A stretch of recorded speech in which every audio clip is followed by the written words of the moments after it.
Hi guys, I'm Emma Woolliscroft and here I am riding Rocky, who is 4. He's rising 5, but he is still only 4. And I thought he'd be a really good horse to try and explain a little bit more about half halting and downward transitions.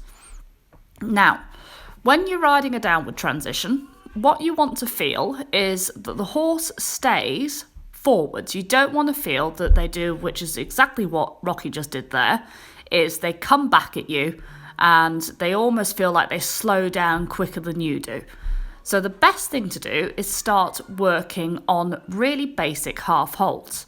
Now, for a horse of Rocky's age, what a half halt is you slow your rise down and you want to feel that the horse slows down and nothing changes. So they don't change how they feel in your hand, like he just did there.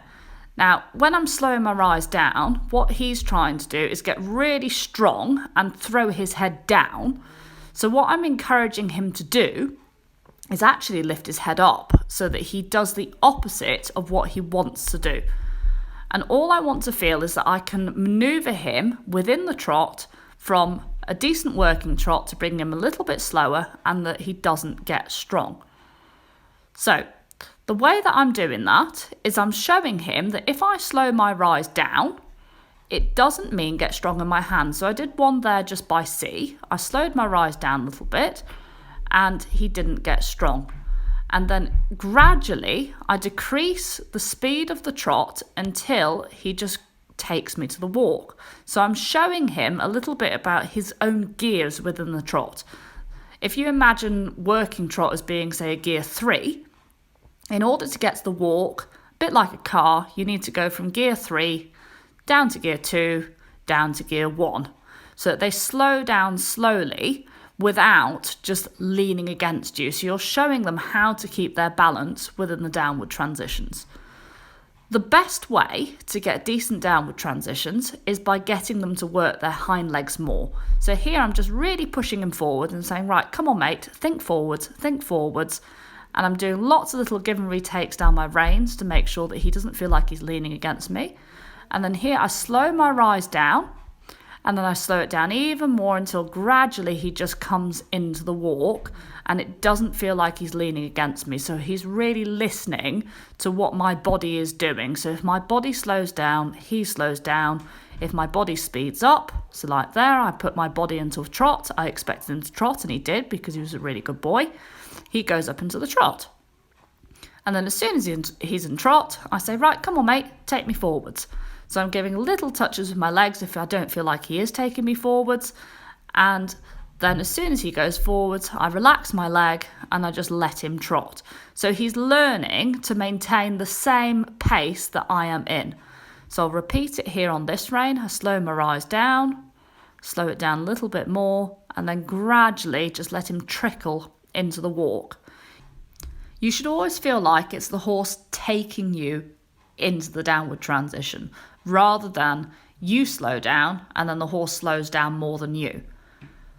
How I try to describe it is your seat, so your rise is the thing that is the speed control. Your leg is what should be encouraging the hind legs to step under more.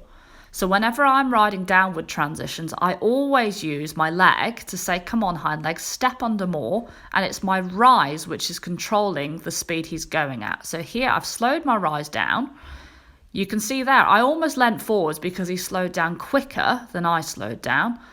So I put my leg on and said, right, come on, mate, still take me forwards. And then when I felt that he was actually going, I then let him come back to the walk. As soon as you start doing this across the diagonal line, it becomes harder. When you're on the track, the horse has got the wall to help them maintain their balance. It is amazing how much horses rely on the wall.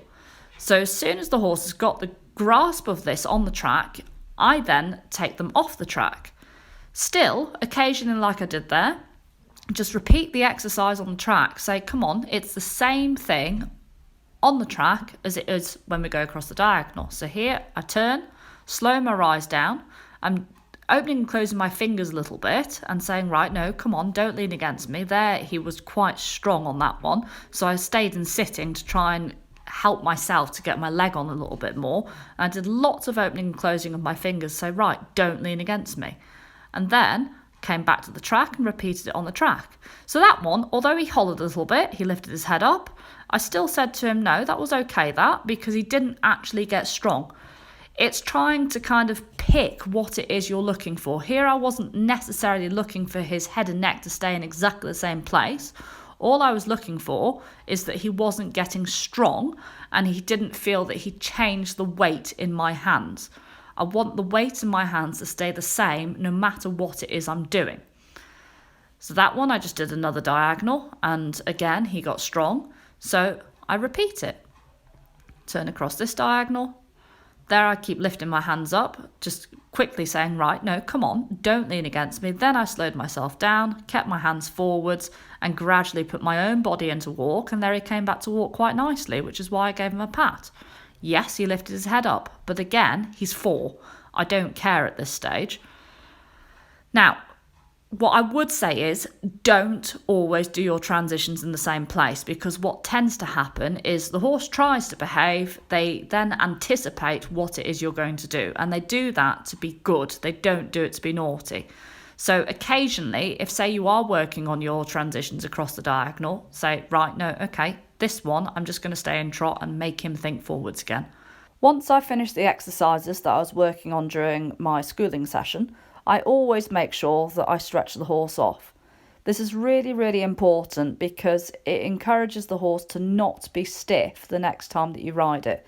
Bit like us, if you work your muscles really hard during a gym session and you don't stretch off at the end, next day or even the day after that, you feel really quite tight and stiff. So it is important to make sure you stretch your horse off.